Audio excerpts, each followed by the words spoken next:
My guest today is Christy Ford Chapin, Associate Professor of History at the University of Maryland, Baltimore County.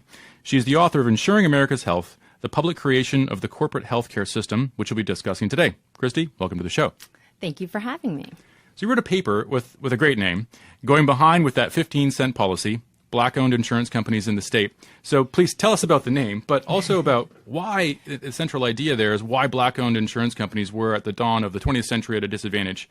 And I mean, in addition to fighting explicit racial segregation and the usual things we associate with this kind of thinking, but black-owned insurers had an even harder battle to fight, right? They did. So the quote in the title, Going Behind with That 15-Cent Policy, that comes from Jesse Jackson when he was giving a talk to the insurance industry, and he was basically characterizing their industry. You all are right, underwriting this 15-cent policies where the mainstream white-owned and operated insurance companies, they underwrite, the life insurance policies that are larger, and of course, very importantly in the insurance industry, they underwrite the group insurance that people got through their employers.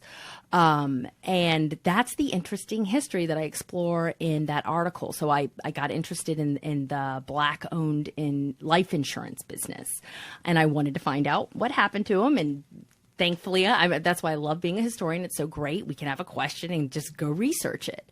And I was surprised what I found, because if you look at the way people have studied black-owned business, there's this theme that you see that constantly reoccurs is after segregation ends formally, once we get the Civil Rights Act in the 1960s, well, black-owned business, of course, it's meant to go away with integration. They're too weak. They couldn't continue to thrive in an integrated economy. And I already thought that was kind of a strange argument, because we know there are lots of small businesses that thrive by having a niche market. Sure, absolutely. In fact, there's been a lot of interesting work done more recently. Alfred Chandler's been very important in business history for mapping out these gigantic corporations and what we think of as the American corporation.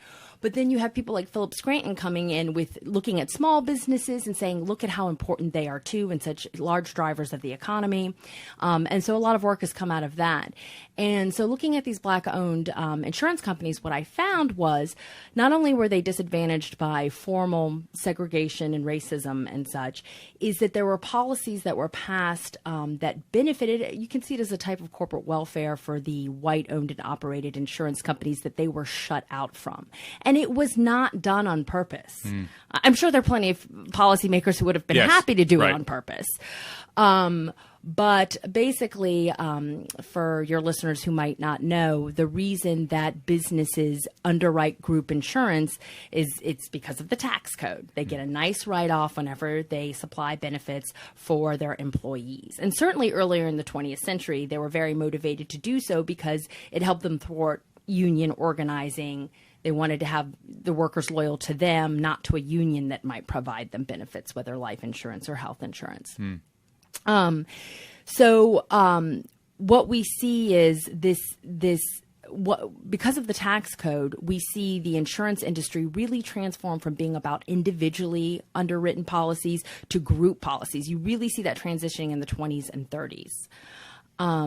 But then on top of this federal tax policy, you also have state regulations that are deciding who counts as this group, this group that qualifies for the tax benefit, or that you can, because when you're underwriting group policies, you get around a lot of state regulations. You can get around a lot of regulations under this idea that the businesses purchasing the policies, they have the expertise to not be cheated. They know what they're doing. Well, the black-owned insurance companies don't get this benefit because, well, first of all, they're not going to underwrite, obviously, employee insurance for the big, large, they're not going to go into Ford Motor Company and get that account because of racism. But they're also stopped from underwriting a group insurance for their own black-owned businesses because a lot of times they're not large enough to qualify under state regulations to count as a group. Or they're not even a business. Or right? they're mid-business. So you had a lot of churches, yes. Massive mutual aid societies. Yes. These things were huge. And even bigger in the black community. Much bigger because that's how they provided for one another, right? Yep. And so it was kind of heartbreaking because I'm sitting there in these archives, and they're down at Duke, and I'm looking at North Carolina Mutual. It's a large black-owned One of the most insurance- successful ones. One of the most successful, probably the most successful. And seeing all these different groups, either they're not employer-employee relationship, which knocked them out, or they weren't 50 or more. So it's a black-owned ballet studio or a haircut. And then, like you said, there were all these big, large groups that it wasn't employer-employee. Also the church associations as well. So many of them. Writing to this company and asking if they can have these group policies, which is where the industry's going. And we all know it's so important because it so much decreases the overhead. Yes. I'm sure your listeners know that when you're underwriting individual policies, the overhead and having to collect the money every, quarter or whatever it might be on individual policies, you just need so much more administrative capacity to administer that. And that's a very high cost proposition. So seeing all these groups writing to this insurance company asking for group insurance and them having to write them back and say, no, we can't because of these laws and these regulations. Sorry. So they really get kneecapped. They really do. They don't have this ability to develop along with their community. Yeah. And then once you get up to the 1970s and 80s, because consumer protection becomes such a big deal, and you have so many more regulations on both the federal and state level, they are the ones that are hurt by far the most in the insurance And in some ways, industry. there's stunted growth of them as a result of this, which was fascinating to me as well. You kind of have this, you don't want to call it necessarily a historical accident, right? But you have this peculiar unintended consequence, and let's give them the benefit of the doubt and call it an unintended consequence. As you pointed out, there's going to be a lot of folks who've been pretty happy about that unintended consequence, in the sense of all the racial tension of the time, and they didn't have, as a result of this, the financial strength to compete later on. Right, so you made this distinction between the industrial and the ordinary policies, right, which is interesting. I never heard that before. So you have these kind of like the life insurance policies that only pay a small amount of money just to have something other than a non-funeral for somebody. Right, a burial. And that's all they could afford to give. Right. And then you have the bigger companies saying, hey, we can give you better policies. And even the black community themselves saying, you're not as good of a company.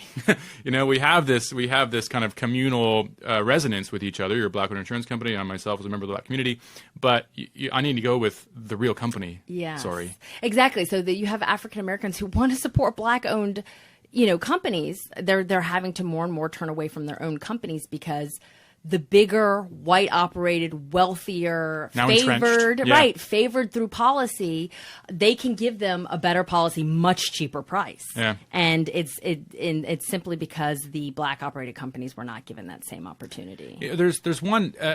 My reading of this, coming from the insurance business, and seeing some residue of these decisions, which I understand from an actuarial perspective, because one of the things that group policies have that individual policies don't is the insulation of the group. So what you have, the dynamic that you have in the insurance business, when you go out to an individual and you say, I want to sell you this health insurance policy, the people who are healthy will not buy it. They'll say, I'm going to keep the money, right? And then people who aren't healthy will buy it. So you have this moral hazard problem, right? Now, in a group setting, you tend to have better uptake of the policies. And so on some margin, you tend to have a higher percentage of healthy people buying the policy than, and there's a kind of a weird correlation causation argument here, right? So in some real important sense, there's an equilibrium in a group whereby more healthy people buy the insurance, and in an individual setting, it's not the case. And so as a result, you have a lower price. Right. And so that you can offer on a group coverage, and this is just an absolute truth, and it's truth today, group coverages are cheaper. Oh, yeah, absolutely. Higher coverage, less premium. You've got the risk balanced, and then also imagine, especially, the first half of the 20th century, on these individual policies, they have to go door to door. Yeah, sure. Not just to sell them, but to collect the payments. So think of the cost in that. It's massive instead of just the company sending a check in for this massive group. Yeah. Because you don't have credit cards, you don't have bank drafts, you don't have all those electronic payments, which Exactly. really level the playing field. So I see this as an evolution in some ways. One of the things that would have happened before the advent of this legislation is that a lot of insurance companies would probably have gone bust, right? So you have insurance entities who are underpricing policies, and then there's what's interesting about insurance regulation is you have the consumer protection side, and you also have this other side, which is actually corporate protection, corporate welfare, and you pointed out, you may use those words a second ago, I think, where you have to protect insurance companies from themselves, because they will underprice their policies and they will explode, and it's this shower of consumer angst and problems because people can't get their claims paid and all the rest of that. And so regulators move in and actually prevent insurance companies from underpricing. Right. And so I interpret at least a portion of this group legislation as being protecting the insurance companies against themselves. You have to go to employer groups because they're a little bit more stable than these non-employer groups. And so, we probably had a couple of insurance companies that might have failed because they supported non-employer groups and underpriced policies. And so we're going to come in, we're going to have the heavy hand, we're going to just clear the table and say you have to go to these easy ones. And that has these unintended consequences. So the insurance industry is becoming more sophisticated. Right. It certainly has. The insurance industry had some scandals at the beginning of the 20th century, and you had the Armstrong hearings, and then New York starts regulating insurance more carefully, and those regulations are copied by a lot of other states. As I'm sure your listeners know, the insurance industry is very odd in the way it is regulated by states. And the interesting thing is the insurance industry did not like that and was pushing for federal regulation. So it could be uniform and not different in every state. You can imagine the costs and the burdens with that. But as soon as the federal government started ramping up more, we see that in the progressive era, and certainly going into definitely by the time we're in the 1930s with the New Deal and the unprecedented intervention of the federal government into the economy. That's when the insurance industry says, nope, we're doing everything we can to protect our state regulatory. That's the state being where our regulatory jurisdiction is rather than the federal government. At the same time, what's interesting, one of the things I learned from your book was it's almost like all of society is becoming a little bit more integrated and sophisticated. And another area in which this is happening is in healthcare, and in actually specifically physician training. And then there's this thing called the Flexner Report, I think it is. Yes. Right. So maybe tell us a little bit about that. So the Flexner Report was, I think he worked for the Carnegie Foundation. It was one of these philanthropies that gave the Carnegies and Rockefellers. One thing that has been important for American medicine has been all this money that has been charitably put into it. But they hired this man, Abraham Flexner, to go around the country and survey all our medical schools. So the U.S. medical schools, if you looked at them in the 19th century, they were a joke. Yeah. Even at the best, even at Harvard and Yale, there were jokes about, oh, you're illiterate, you can't go to ministry or law, you need to be a doctor. Right, sure. And it's hard for us to wrap our minds around that. Right, because it's so different from the way it is today, right? So basically, any medical school could just kind of crop up anywhere. You have a room and a couple doctors, and they can collect fees, right? So one of the things the AMA, the American Medical Association, one of their big things they wanted to do, they're founded in the mid-19th century, is reform medical schools. Even though Flexner does not work directly with them, they're going to use his findings. But Flexner was an undergrad at Johns Hopkins. He didn't go to medical school there, but he uses Johns Hopkins as the model because Johns Hopkins is modeled after the European medical universities. And in the 19th century, if you wanted to be a prestigious physician, you did not get trained in the United States. Yeah. You either went to England. There was a time at the beginning of the 19th century where it was France, and then certainly by the end of the 19th century, it's Germany. Everything's about they're the height of medicine and sophisticated scientific knowledge. So Johns Hopkins was modeled after that European medical university where you had professors who conducted research and were also in the clinic, but taught classes, and also they had their own hospital where they could teach their students. And they drastically raised the requirements for medical students to get in. You had to be able to read German, you had to be able to read French, you could not be illiterate, as the joke, And medical schools didn't want to do that because if they did that, then they'd lose all their paying customers. So of course that's why they weren't incentivized to do so.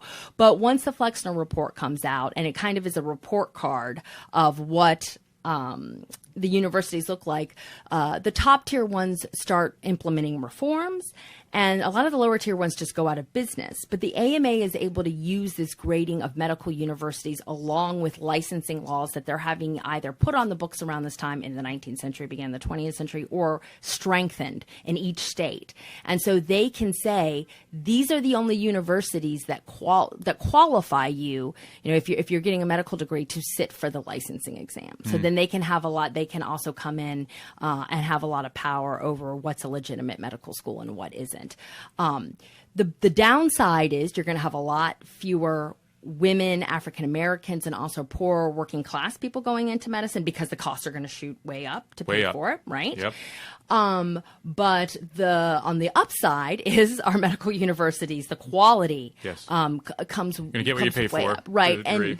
And this is around the period where the United States is very soon going to come and be the leader of medical science worldwide. Yeah, it's held ever since. And it's interesting to me that you see the foreshadow of an important, call it, segment of the debate on healthcare costs, right? Which is the wages of the people in the healthcare industry, right? And you can see that in the 18th or 19th century, I imagine that healthcare was certainly relatively cheap in the United States. You get a low quality product, you get what you pay for. It's not really it's not costing you too much, and suddenly you have this revolution, which really kind of takes the whole industry by storm pretty quickly, right? Right. And the AMA is an important vehicle for that professionalization of medicine, and I'm sure the costs are going up. Yes, Right? absolutely. Well, this is an interesting question that I've been thinking about because I see lots of references way earlier than you think in your work about people kind of wringing their hands and complaining about the skyrocketing costs of healthcare. Right. What was the first instance of that you can recall? Oh, it'd be hard to say because, and also this book, gosh, it came out in 2015 and having worked on it. So, and now I'm working on finance. So it's so long ago, but I am thinking about how I did look at some reports in the 1920s. Wow. And it was a problem before that because you have Sure. the discovery of germ theory into the 19th century. This is why doctors become all of a sudden so prestigious is, Yes. wow, they're not killing us now. They know what they're doing. They're And not man, we bleeding us need to them death. to know what they're doing. Exactly. So, and they're actually, very, far more effective medicines, and they know what is causing illness. Yeah. So of course the costs go up because they have more they have surgery, all these advances there, cleanliness, obviously they have to figure that out. All these important things are going on. And so the prices are going up. And the problem with healthcare, of course, is it's difficult to predict. So if, say, in the 1920s, a family has a member who needs to be hospitalized and they're looking at that's a quarter of our income for a year, that's very difficult to budget for because maybe you need it, maybe you don't. So you can see why there's this problem and why the market, people being clever like they are, comes up with all these really interesting ways of taking care of that. Yes. And so there are lots of different vehicles for delivering this health insurance, right? You have these fraternal societies and you have community groups and churches and the like, and those start receding in importance, but you have you have hospitals, right? For example, maybe talk a bit about what options does somebody have? If you want to get medical care, where do you go in the 1920s? Right, in the 1920s. So what a lot of people don't realize about the healthcare market is the model we have now is a very specific model. I call it the insurance company model. We can talk about that later. But what people don't realize is that there were all these other models, all these other ways of organizing healthcare. And if you're looking at the 1920s, there were just so many. So, for example, mutual aid societies and fraternal orders were very important in the United States, particularly for African Americans and immigrants. I mean,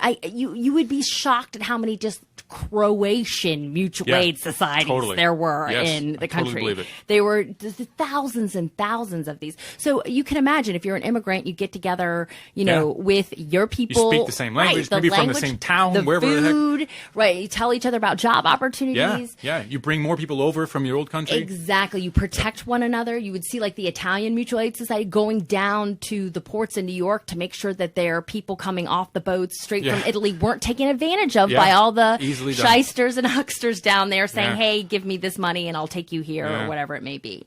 So they needed one another. And so it was very much like if you think of a fraternity or sorority today, you pay dues. And so, of course, it's a social function. They also usually had elaborate costumes and, handshakes and such. But with that pot of dues, they would make business loans to one another, almost always underwrote life insurance for one another, and then, of course, started providing health care for one another. So you can imagine one of the many Jewish mutual aid societies, whether it's in Baltimore or in New York City, contracting with a Jewish physician or several Jewish physicians or depending on the size. We're part of the group. Part of the group. And this is, we're paying you this set amount and anybody who belongs to our mutual aid society, you have to come see. And they would it was interesting too, because they were sophisticated about these problems of, they didn't want people taking advantage of the group. So sometimes you would have a member, a leader of the mutual aid society, go with the person to the physician, and and plus you're also in a very closed community, in a tight knit community, so you don't have people wanting to. There's more trust, right? Whereas people are fine ripping off a big corporation a lot of times. Totally. Unfortunately, they can rationalize that to themselves. It's much more difficult to do that to your community, right? You have social costs to it, right? So next time you see each other at the potluck at church or whatever it is, it's gonna be like, "What'd you do that for?" Exactly. You don't want that conversation. So these actually became very sophisticated. Some of these, there were mutual aid societies that were so large that they built their own hospitals. Wow. And then you could have entry into that hospital. There was a Black-owned and operated hospital in Mississippi, for example. Now, this is just one of the many organizational models. Businesses were trying different things, whether they would have physicians, employed almost as in a salaried position there to take care of workers, to look for possible hazards. They want to limit their negative PR. Also, of course, to screen out sick applicants from the employee pool. And then that would gradually turn into them also being there for the family members. You had consumer cooperators were very popular. That's when you would have, again, people paying a physician group a set amount, say every month or quarter, in order to have benefits. And often they would include hospital benefits. But if they're a consumer cooperative, often the board that operated it, would be voted in by the policyholders. So you see this, one famous example was in Oklahoma with a consumer cooperative there. But then when we get to the 1930s, the federal government actually sends people around the country to work with farmers groups, and they set these up everywhere. So they work with farmers groups, with basically get together with the local medical society, hammer out, the set cost.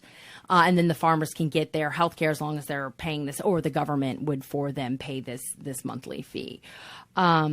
So those are just some of the unions were very, very involved in this, and they were probably the most sophisticated as far as understanding the risks and the costs. And so they would sometimes contract out, whether hospitals and physicians, or sometimes they would own their own medical centers. And of course, the AMA did not like definitely did not want unions and labor leaders in charge of physicians, but they did not like any of these organizational models. And kind of surprisingly, they also didn't like the prepaid physician group, which was an organizational model that I think, if not pushed down and held back by the AMA, would have become the dominant model, I think, in our healthcare system, because they were so popular.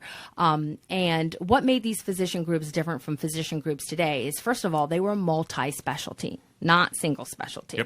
So they really own the patient's Mayo health. Clinic, right? One of the first ones. Exactly. They get away with it because they're connected to the AMA. They get away with it, while all the other ones, all the other people working in it, they have the AMA going after their licenses. Ross Lewis, right? Yep, exactly. Their licenses, their hospital admitting privileges, because this is the time when physicians had a lot more power over hospitals. Now it's the reverse, right? Now hospitals have a lot more power over physicians, so they would use that. And also, if you got kicked out of the local medical society, which is an AMA constituent society, it was almost impossible for you to get malpractice insurance, which in our litigious society was already very important in the early 20th century. Amazing. Yeah. One of the things that I learned was actually that hospitals and physicians are distinct, actually, as kind of interest groups or whatever, economic units, where I always had just kind of conflated them, I guess, thought of them as kind of one thing, but they're not, right? And they departed company very, very drastically in the 20s, where the hospital group they formed Blue Cross. Yes. Right? Or the precursor to Blue Cross. Maybe talk a bit about that? Yeah, sure.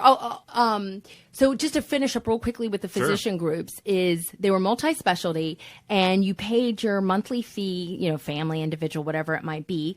And they almost always were somehow associated with a hospital, had their own hospital or admitting privileges.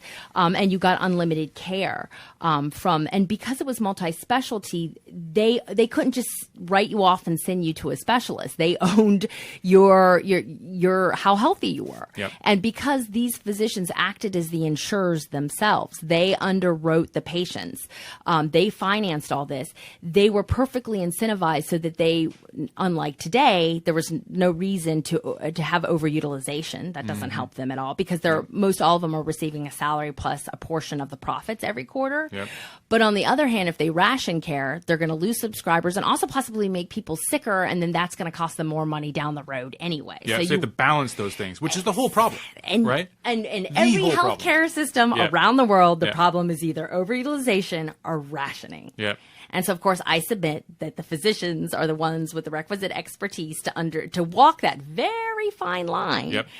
So they are the ones who need to be incentivized correctly. Well, I'm from Canada, and what my experience of the healthcare system, I haven't studied it, ironically enough, as deeply as I have the U.S. system as a result of your book, but my memory of it is that the doctor is the gatekeeper for everything. So your primary care physician actually is the one who will say, you need this or don't.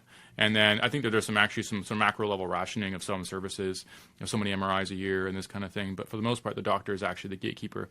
And in the U.S. system, it's very different. One of the things that I observe about just the experience of the system is that there's a lot more social distance between doctors and patients in Canada than there is here. Whereas here, I find doctors are a little bit more accessible socially, personally, and maybe this is as I'm getting older. I live in the United States, been here for 10 years, but in Canada, I always found it to be a little cooler. Oh, that's interesting. A little more distant and a little more kind of imperious.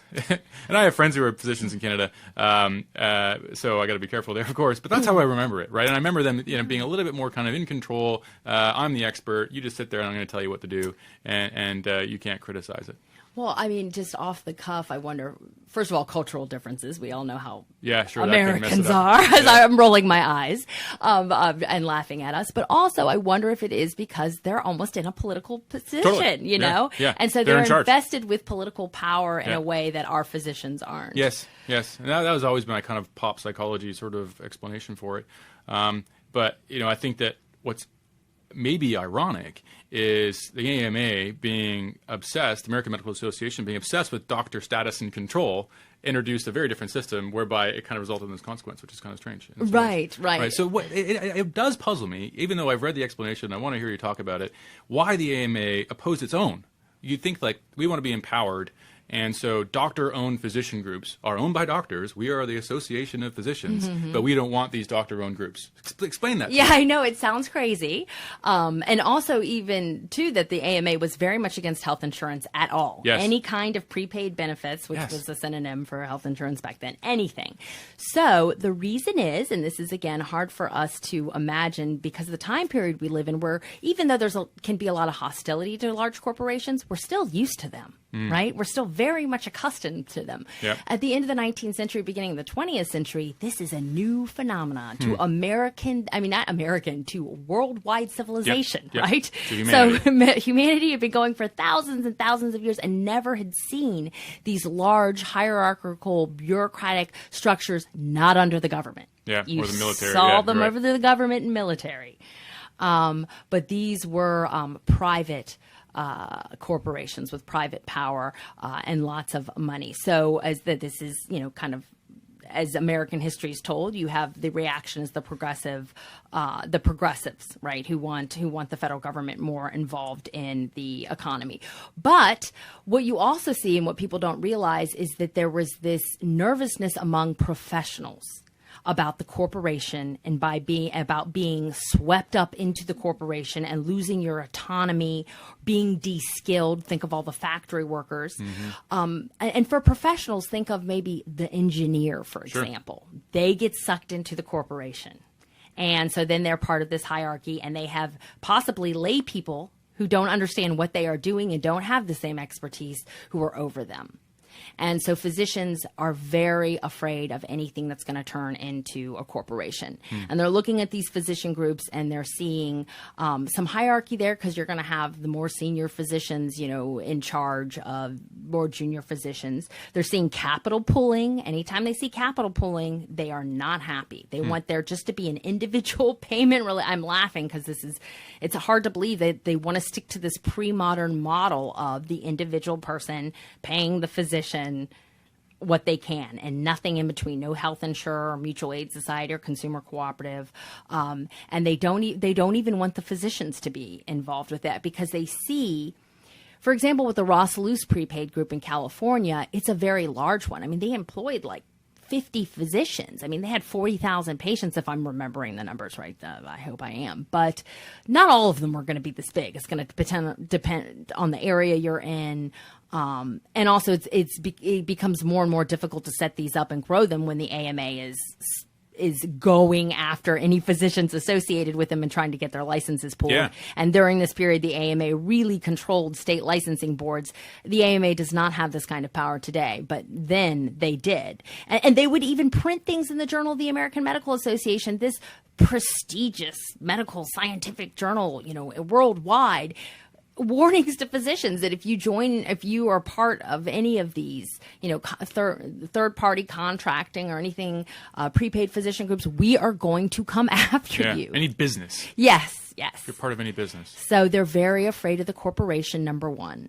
They don't want what they would say, quote, supermarket medicine or mass produced medicine, which unfortunately, that we needed efficiency in medicine. Specialization. Yeah, exactly. Yes, we needed efficiency. Better outcome. And then the other reason is because they're looking at Europe, and that at the end of the 19th century, Germany becomes the first Western country to roll out healthcare benefits to the federal government. In 1911, you have that going on in England with workers, and they have a very developed systems of mutual aid, healthcare through mutual aid, through unions, through friendly societies, and the AMA leaders interpret this as because they have all this private organization. That's the causal. That's what causes the government to intervene. Right.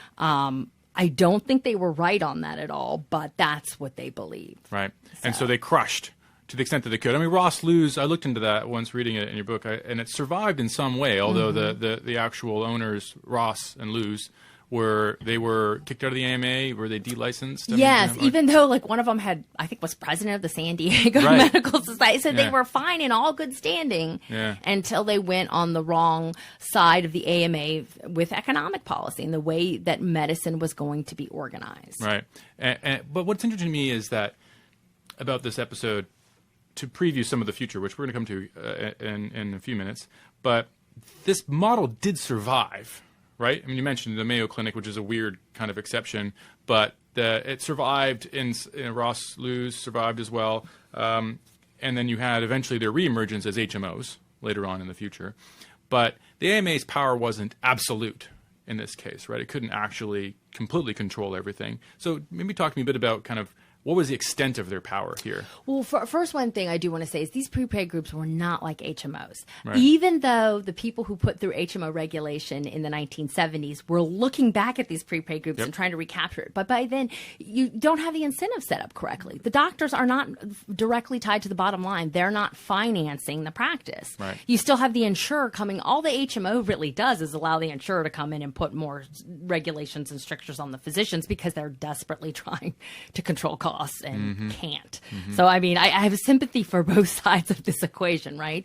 HMOs are nothing like that. And then also Kaiser Permanente is nothing like that, even though I think a lot of people look at the prepaid physician groups and think of that because, again, it's not the physicians financing it. You have this kind of corporate third party. And they're more like, to me, they look more like salaried physicians that you would see in England and Canada than they do like the physicians I'm talking about. Because also the way medicine was even practiced in a prepaid physician group was so exciting because they're getting together at the end of the day for all the really complex cases that they need to figure out and spitball and what if we're treating them for this and this other thing at the same time or we can't figure it out. It's a more exciting way to practice medicine because you're learning from your colleagues in another specialty instead of just getting like physicians do today. They're same specialty doing the same procedures and they don't get that kind of opportunities to talk with colleagues outside of their specialty. So, and integrated medicine like that was so good for the patient, whereas today you're just sent from specialist to specialist and hopefully somebody will figure it out. But it's not really in anybody's best interest to care whether or not they get you an answer, and that can be very frustrating for people who are sick. So, well, I'm sorry, I went off on all of that, and I know you had another question. Well, where I want to go is contrasting the AMA efforts there with its limitations, and specifically, I can come back to the Blue Cross example, where there's these hospital groups which are so closely related to physicians, but went in a very different direction, right? With the creation of these hospital groups, which is not the same thing as a physician group, right? Maybe you can contrast that. What's the difference? Right. So the hospitals, you mentioned about hospitals and physicians being something very different. The physicians were not about to allow themselves to be rolled up into the same package as the hospitals. Yeah. Very hostile to that. And the hospitals, you see their attitude, hospital administrators and industry leaders, their attitude to the government is much more positive because they had long been funded through charity and government funding. And they are big organizations. And they're big organizations. Anyway. So they always, for example, they were, far more disposed toward in favor of Medicare. So in 1929, you have, as the story goes for Blue Cross, you have down in Baylor, Texas, a hospital administrator figures that, hey, why don't I go to the local teachers union, have them, pay this hospital a set amount every month out of their check. And that way, when and if they get sick, they can use our hospital, right? It's a form of insurance. And it was a way for him to pull in some revenues that the hospital really needed at that time. This develops into Blue Cross, but once the American Hospital Association gets involved, as they say, it can't just be one hospital, it has to be all the hospitals in an area. And so this turns into Blue Cross. Blue Shield is the physician side, which is separate. And these are basically just insurance companies. At first, they are different than commercial insurance companies. They are nonprofit. They do community rating, which probably most of your audience knows. That means that everybody, at least within the same age category, has the same, pays the same price for their policy. They would do more of individual underwriting that the commercial insurance companies might not want to do quite as much, although I found that story is not entirely true because the political project the commercial insurers are involved in. But so they're nonprofits. The argument I make and I find in my research is that really by the end of the 50s, they really just pretty much resemble commercial insurance companies. Yep. I mean, because of the competition, because of the rules that the AMA sets up, and of course the AHA sets up its own rules as well, but the AMA is far more hostile. So the Blue Shield side does come out of medical societies. They say we need to found, a parallel. They're kind of pushed to do it because Blue Cross says if you don't, we're going to do it. And AMA, of course, again, being very protective, says no way. What kind of policies did the AMA want? Okay. So let's go to the 30s, I guess, yes. right? What's the difference between a Blue Cross plan and a Blue Shield plan? I sort of came with this impression that you do kind of need one of each, right? Because they don't totally overlap, right? No. They do different things. Right. You had to, so Blue Cross only covered your hospitalization. Right. And even if you were in the hospital, it wouldn't cover what the physician came and did. Really? Yeah. Interesting. So it's the bed and yes, the nurse, and the AMA insisted absolutely not. The hospital's not going to pay the physician because that will give them power over the physician. Amazing. So that's the way it works even today. And then you even see them fighting about anesthesiologists and pathologists, but we don't need to get too in the weeds there. So yes, in order to have full coverage as we think of it today, you have to buy a policy from Blue Cross and Blue Shield. So medical societies start founding Blue Shields. And the way that looks in each state or area is different everywhere because in some places they'll have two different boards. But maybe the same staff that they employ, or other places they'll have the same board but different. It's set up and structured differently everywhere. Other places they'll be so completely separate, and they're often fighting all the time. Why do they name them all the same? Why are they all Blue Shield plans, Blue Cross plans? Did they just sort of adopt a common naming convention for branding purposes? Yes. There's all these things where they have this trademark. They're set individually, right? Independent. Right. They weren't linked at But first. because Blue Cross at this point was working so closely with the AHA, and they're following whatever the AHA is saying. So American Hospital Association. Yes, the American Hospital Association. So, and it's really in every hospital's best interest to be in that network so that they can get those patients. And what the American Hospital Association is just insisting is that Blue Cross let all the hospitals in an area in and not selectively contract. That goes far more smoothly. It's much bumpier ride on the Blue Shield side, and the fights and the arguments between the insurers and the physicians. It looks slightly different. That's why I did in my book. I have these case studies of Michigan, I think it's Philadelphia, the Pennsylvania area and Texas, to see how in some of the more progressive and also union dominated states, they're a little more favorable towards Blue Shield. But in Texas, oh my goodness, I just laugh at how, there was just overt fraud going on. What they were doing to the insurance companies, and like, how dare you even question us? Right. That kind of Texas attitude, but not put towards good purposes.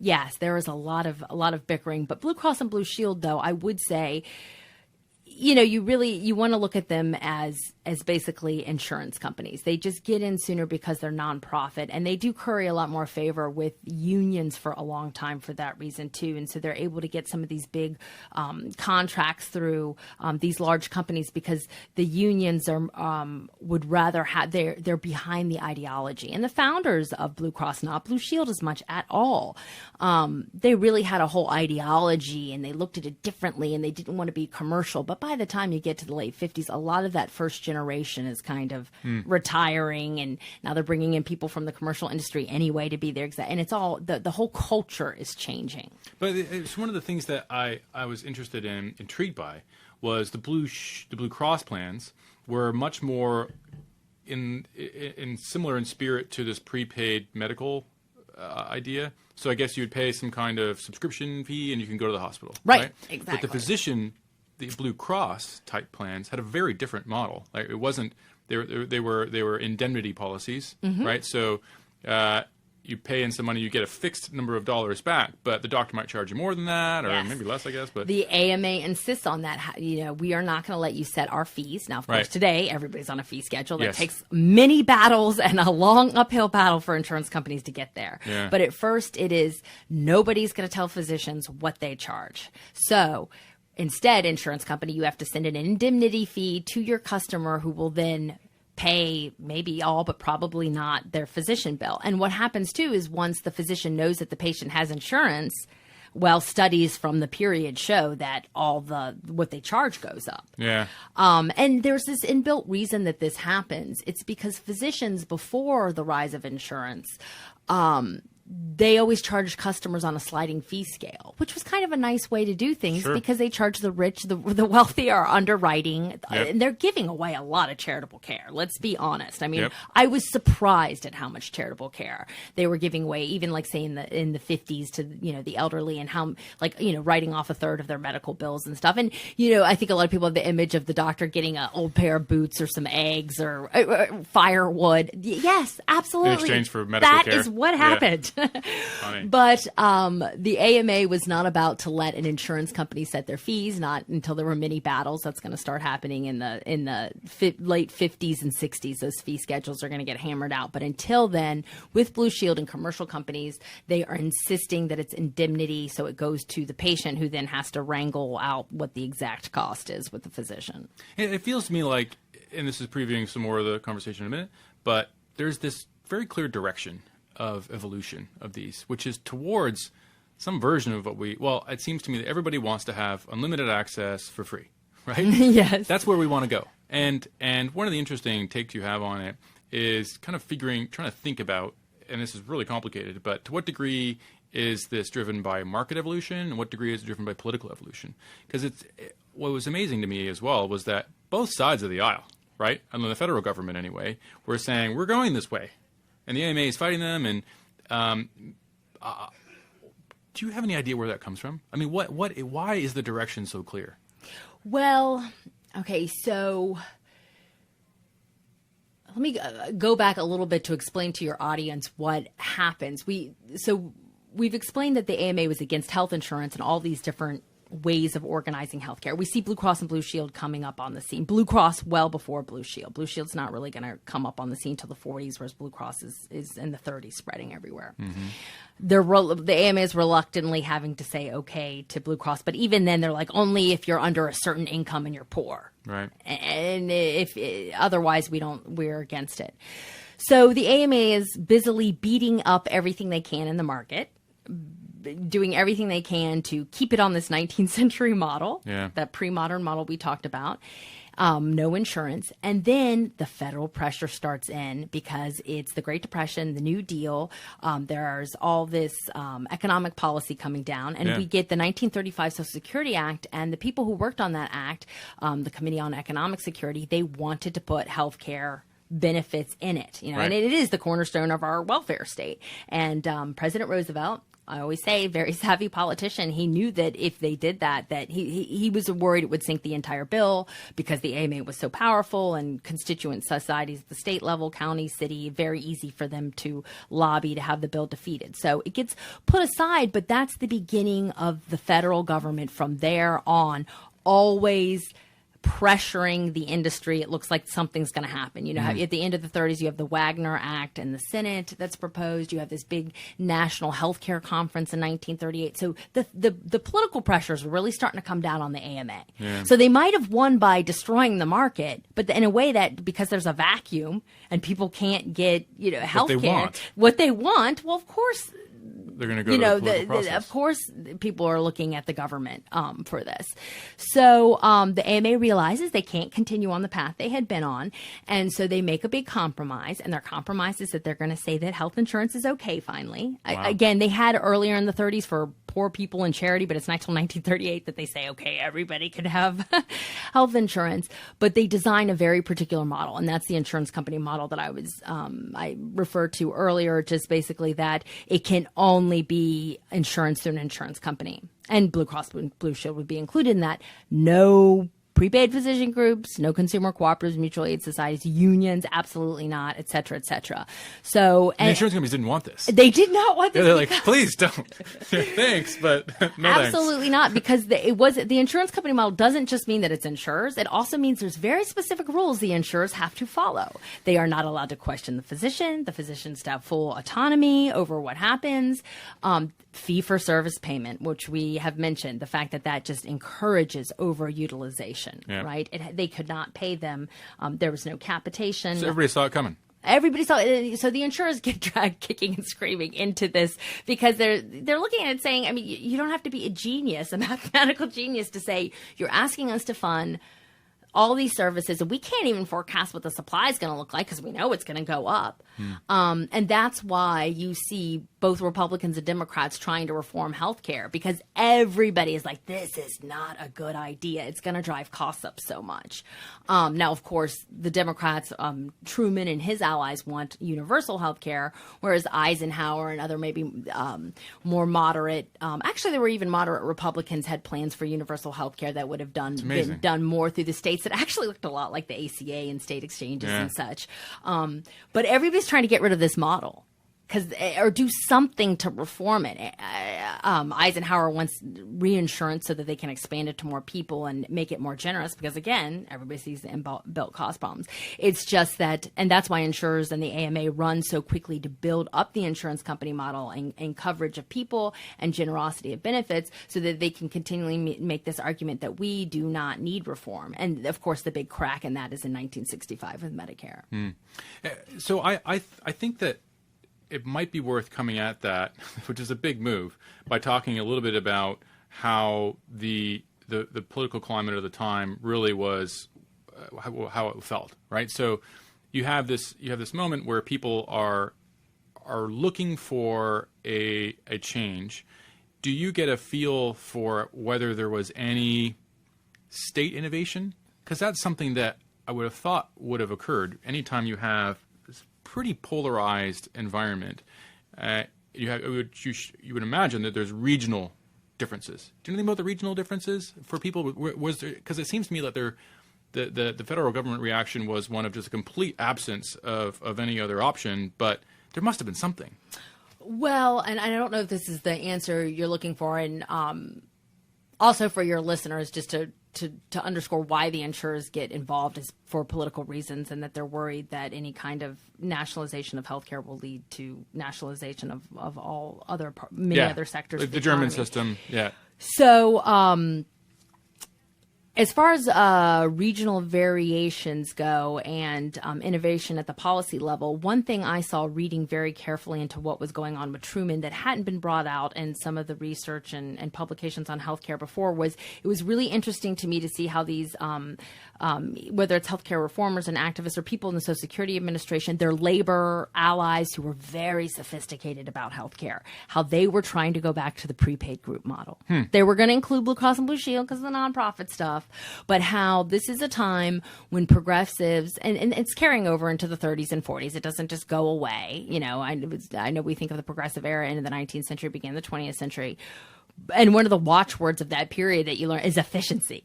They're fascinated with how do you set up an organization for efficiency. You don't see that as much anymore. So they are thinking about how do you cover people and cover them generously, but doing it in an economically efficient way. And that's why they want to go back. And if the Truman Bill had passed, they would have incorporated the prepaid physician groups and gone away. That was a big part of it for them. It wasn't just having universal benefits. It was to reorganize the market back along more efficient lines. So the Truman administration was trying to create I mean, it was a holdover from the Eisenhower administration, right? Then they have something they started first, and then the Truman administration. Well, Eisenhower administration comes after. Right. Sorry. So Truman was in the Second World War, and then Eisenhower picks it up and modifies it. So the ball gets carried from one to the next. So you have Eisenhower and a lot of moderate Republicans. Well, not even moderate. I mean, most Republicans supported some kind of healthcare reform. What you have them saying is, okay, we weren't willing to go as far as Truman with his Soviet style. You know, that would have been the language, sure. Right? Because it looks very communistic to have the government running everything. But they still had all of them had their plans for how to reform healthcare and to get rid of this insurance company model or somehow have the government intervene to make it more tenable. So there were so many different ways that it were proposed. You had a lot of bipartisan groups in the Senate and the House who had different proposals that were different from what Eisenhower had. So a lot of people don't realize how much is going on in healthcare in the 1950s. People just assume, oh, it was Eisenhower, so the insurers didn't have to care and the physicians didn't have to care. That's why I was so surprised when I went into the archives and stuff. I'm like, why are they so worried? Don't they know that Eisenhower's in charge? And they keep telling me through all their documents, they're freaking out and trying to quickly expand this insurance company model as fast as possible. And every time they're showing up to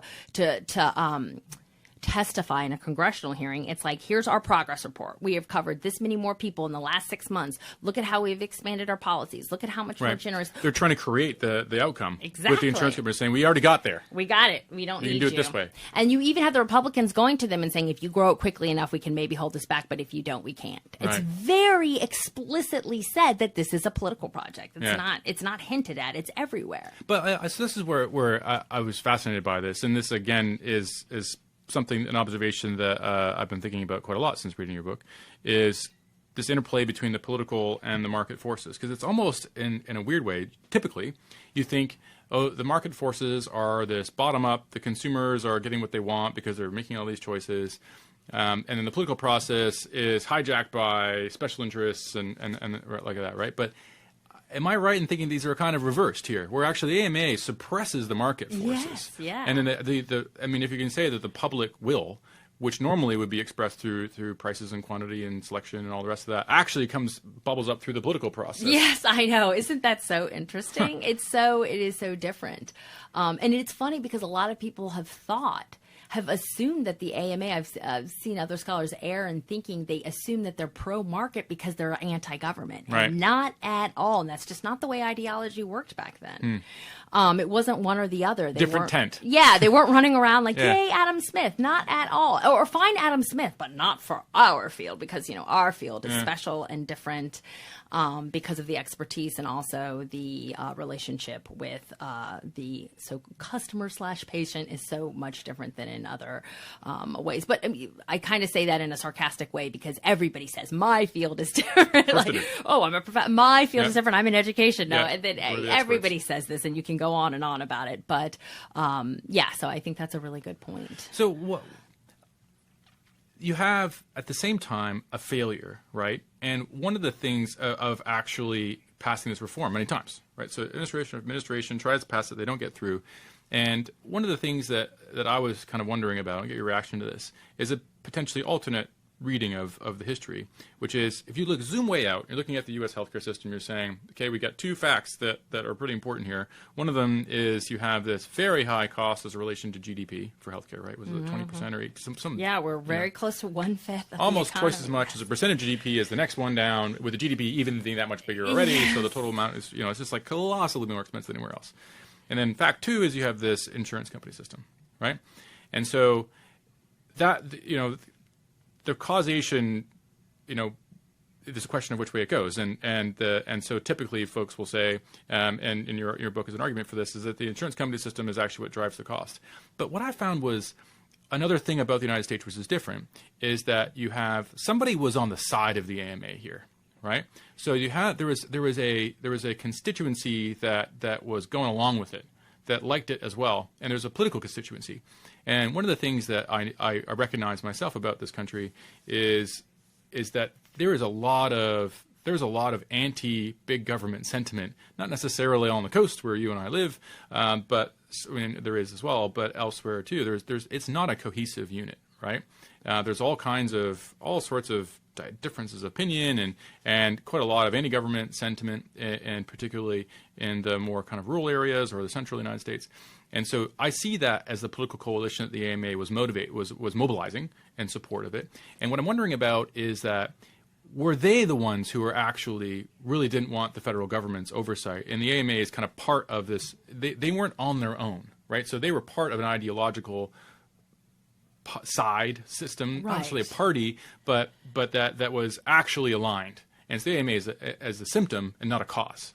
Am I making that point right? What do you think about that? So what I would say about that is the AMA, of course, is during this period aligning themselves with the Republican Party. Yes. But it's not like people understand as well, once the insurance company model starts to dominate, really by the time we're at the end of the 40s, it's not like people really remember the forgotten and lost models. I mean, some of them still survive or hanging on, some HMOs and stuff, but not at all like it had been.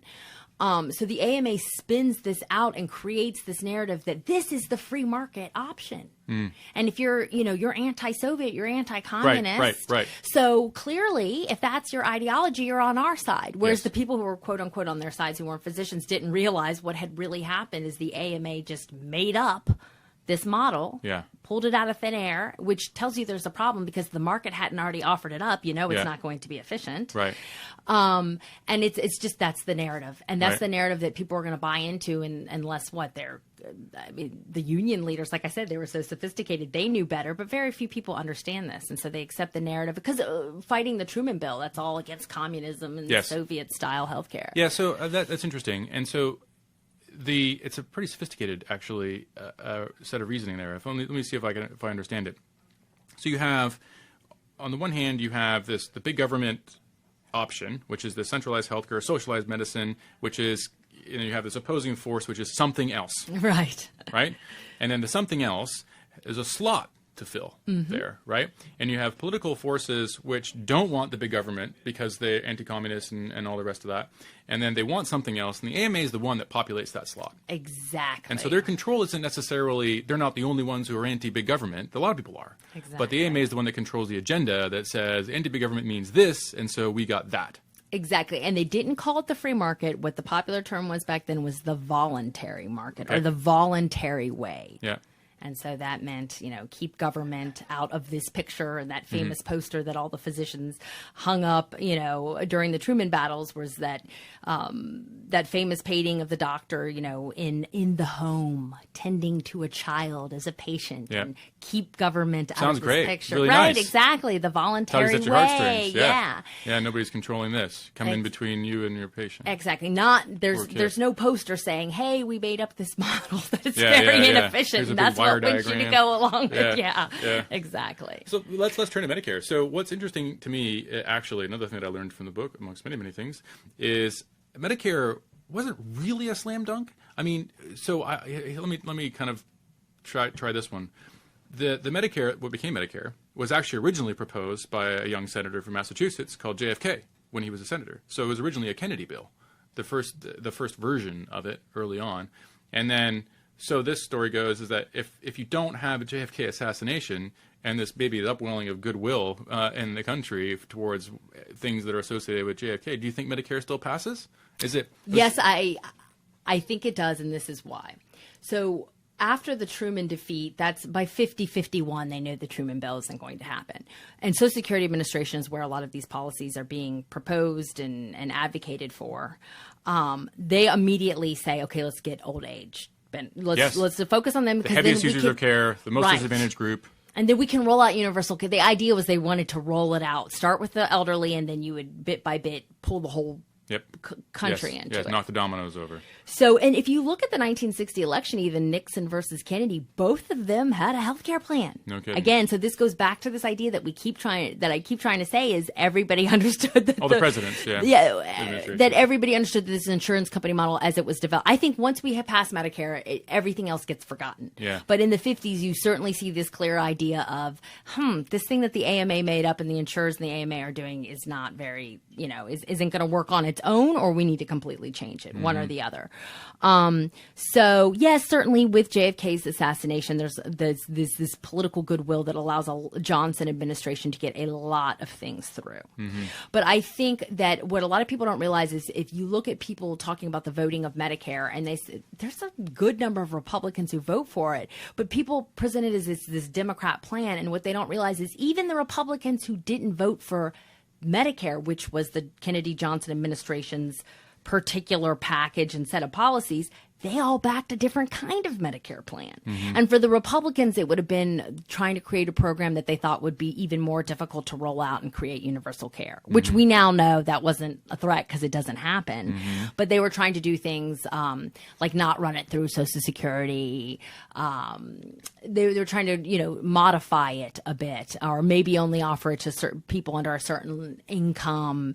So there were if you look at Congress, you pretty much have almost everybody in the Republican Party even saying, look, you guys tried, the insurers and the doctors. You did a good job. You built it up. 80% of the country is now covered. You've even tried to cover the elderly. I mean, the insurance companies go so far as to lobby state legislatures to give them antitrust exemptions so they can pull their administrative resources and capital to try to insure the elderly, which is they lose money on it anyway, because of course they have this inefficient model and they're elderly. So, and of course, and these policies are pretty limited too for obvious reasons. So at this point, even the Republicans had put this as if the market does a good enough job, fine, but if it doesn't, we are intervening. And, and you think too, like people like Nixon, they're very, you would say almost like a moderate Republicans, progressive Republicans. So for them, this is no problem in their ideology. Some of the Midwestern and Southern there were some really Southern Republicans at this point, but it's going to be, or Southern Democrats, it's going to be a different kind of ideology. So, and as I had mentioned before, this is when you see the insurance companies split within the industry. It makes perfect sense. Yep. The insurers are saying, okay, AMA, we're splitting off, and the AMA is furious that they are not as good a political ally as they should be. They're saying, why should we sit here and kill ourselves and lose money trying to insure the elderly when we can just send it off to the government? Yeah. It's a popular program. It's middle-class welfare, right? It's wildly popular. It's a vulnerable group that people have sympathy with, that they're going to say, if we're going to have welfare for anybody, okay, the elderly. So the AMA really hurts themselves. This is where they really start to decline as far as power and prestige and influence, because of going after Medicare so hard when there is just so much bought in already on both sides of the aisle that some type of program needed to come down at this point. And Medicare happens, and what's the result? So what's so interesting about Medicare is, after these decades of everybody trying to get rid of the insurance company model, some of the Republican plans more worked with it, but certainly the progressives understood we just got to get rid of the model altogether. So you see, again, the people in the Social Security Administration realizing that, we're too far along. Yeah. We're so far along, and the market has been built up organizationally around this other model that we have to incorporate it into our plan. And you see that They don't want to do that. They're not happy about it, but they have to because it's more politically palatable because then you're selling benefits that are exactly like what the rest of the population has and not creating a brand new foreign type of organizational model. Sure. And well, that organizational capacity is already there. So then you bring in the insurance companies, the administrators, and have somebody else them writing the check. Yeah, they've already spent decades, wrangling and fighting with the providers, especially the physicians, and working out these payment processes. And now there's more and more costs. There's starting to be more cost containment and supervision. And so you guys handle it. Yeah, and the AMA is giving all that ground, right? Yes. They're saying, okay, cost containment, it's all going to have to happen now. Well, they're still mad and they're still fighting it all the way, but they have to start allowing cost containment because what happens is the press coverage is so bad in the 50s about what's going on with healthcare costs. And even all this, there's a crisis of unnecessary surgeries. Yeah, sure. And so the AMA realizes they have to start allowing insurers to do something because how are they going to maintain their political project if you have all this negative PR? So that's why, they're furious. But this is when I would say with Medicare is when you start to see the power dynamic flipping. And this is where we're going to start to see insurance companies become more. Now, it doesn't happen right away, but I would maintain that today the insurance companies have more power. And this is wise because gradually they have to put cost containment measures in. And also you see the political alliance splits with the insurers and AMA, where a lot of the reforms post Medicare, I mean, we saw this, you see this, whether it's the HMO legislation in the 70s or the Clinton healthcare bill or the Obama healthcare bill, it's almost like this labor management negotiating table, insurers versus doctors. They use each piece of legislation to get back at each other to gain something in this power dynamic.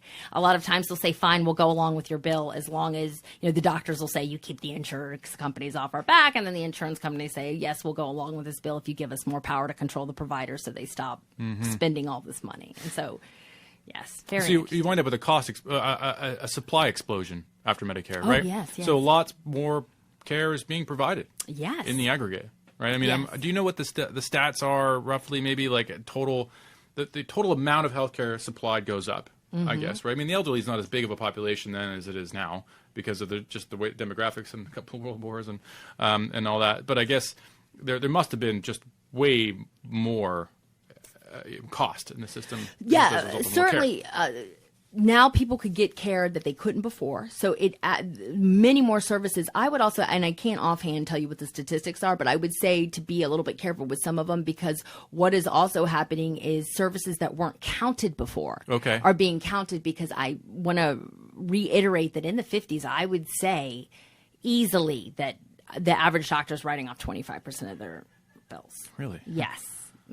So my advisor had me interview physicians who were practicing during this period, and I was kind of a brat about it because I thought, well, I have all these fantastic sources, and I really did. I had great primary sources inside the insurance industry and inside the AMA. I found documents that nobody had ever looked at on the AMA that was really right on inside their board meetings and everything else. When I found those documents, I almost cried. But anyway, that's another story of archival research. It can be so exciting. But he was so right. Well, my advisor always was right. Always. So going to talk to the physicians, you think and you're asking them these questions, and just hearing the stories and having them put the flesh on the bones and hearing them talk about what it was like to practice then and the pressure on them to have enough money to pay the bills to keep the practice open and pay the administrators and the building and the parking and everything else and then how they're working all day and then 2 or 3 hours of night on paperwork and all these things are getting laid down in the 50s and 60s, these very important paperwork channels, right? To document why you did what you did? Exactly. Right. But just so interesting to hear how every one of them told me how much, and off. a lot of them were saying 30% or more. So I'm saying, I want to say if I'm saying 25%, I think that's about right. So I think what you're going to see in the statistics is, yes, more services are demanded because now it's there and, it can be paid for more easily if you have insurance. There's, what is it called? The premium payer syndrome that insurers would talk about. Like, well, I might as well get the use out of my, even though if you're not paying for it through Medicare, you are, if you at least have the physician coverage that's voluntary and such. So get your good use out of it. But I would also say that probably a lot of stuff that wasn't documented is now being documented and paid for. Whereas before it was just written off and gone. So the stats are going to start, the same amount of care, I mean, I don't know. I suppose there's going to be More. two offsetting. Oh, I definitely think a lot more care. Right, more care. Yeah. I suppose I was just thinking, like, hypothetically, given the same amount of care, you would have a different number for the cost after than before, because now it's all, there's no like gray market. Right. Yeah. Yeah. Healthcare. So charity, buy, because Yeah. because Medicaid comes along in the Medicare package as well. But Medicaid's a tricky thing because that's more federal grant funding to states, which then set up their own programs that look different in 50 different places. So Medicare is easier to talk about because it's at the federal level. It's one program. Well, we're actually running a bit low on time, but I'm wondering if let's reflect a little bit on what's possible here. So we've gone through another kind of agonizing healthcare debate, which never stops, really, I suppose. But the AMA shows up, and now, looking to the future, what's your feeling about where this system goes from here? Oh, that is so difficult to say, and I always love to hide behind the fact that I'm a historian and you can't. I don't know, but what's the trend right now? So one thing that really surprised me was that. Direct primary care that has been the closest thing to approximate the prepaid physician groups that were so popular, and there were hundreds and hundreds of them all over the country back, say, in the 1930s. That is the closest thing. However, they are not multi-specialty. They tend to be single specialty general practitioners. Basically, that has turned into a whole thing. They've actually had to do a lot of lobbying state by state. As you can imagine, there are a lot of laws on the books that physicians had put on the books against the quote corporate practice of medicine, and in order to keep out prepaid physician groups and such. So they've had to do a lot of lobbying to allow there to be room in this very kind of thick regulatory environment, how to clear a lot of that out to set up a system where they act as the insurer. So it's basically, I would explain it as like concierge medicine for Joe's six-pack. Okay. It's not the fancy, you pay a huge fee, but instead it's families can sign up, it's reasonable. They often have a catastrophic policy on the backside to cover if somebody gets very sick. So it's like a real minor prepaid group. Right. You have a lot more access to your physician. They've started doing things with pharmaceuticals where they're offering, medications at much cheaper rates with what they're doing. It's very much in its infancy. I think the administration now is trying to find ways to allow them to grow a bit more. Of course, my thing is I think, they have to become multi-specialty, but then that opens up a whole can of worms of how do they get access to the hospitals and the facilities there and such. And so, again, I will hide behind the fact that I'm a historian and say I don't. Yeah, it's just too hard. Yeah, it's too hard to figure out because we've had such thick organizational, this path dependency. This is why there is path dependency, because so many institutions, not just organizations, but just the culture, the way we think about it, everything has built up so much around this one model. It's really hard for us to think outside of it. And that's why so many of the reforms that are offered are just, Medicare for all, because we already know what Medicare is and everybody's familiar, and so we'll just expand that. And I would just say, hey, yeah, great, universal care, but let's not use the broken model. And it doesn't matter if you get rid of insurance companies. It's still the same model. You're just having a state agency taking over that role. So that's my concern with where we are now, is we have to think about efficiency and how you fund things. I would think that the insurance companies would have been involved all along as prepaid physician groups bought reinsurance on the back end. They just wouldn't have had to be so darn involved in healthcare and how it's delivered, what it looks like, in what form, because they could have had a much more hands-off approach. Yeah, the day-to-day stuff is actually the thing that kills you. The insurance companies are used to evaluating risky, big, pops, as we call them, and that's where their specialty lies. Exactly. My guest today is Christy Ford Chapin. Thank you very much. Thank you so much.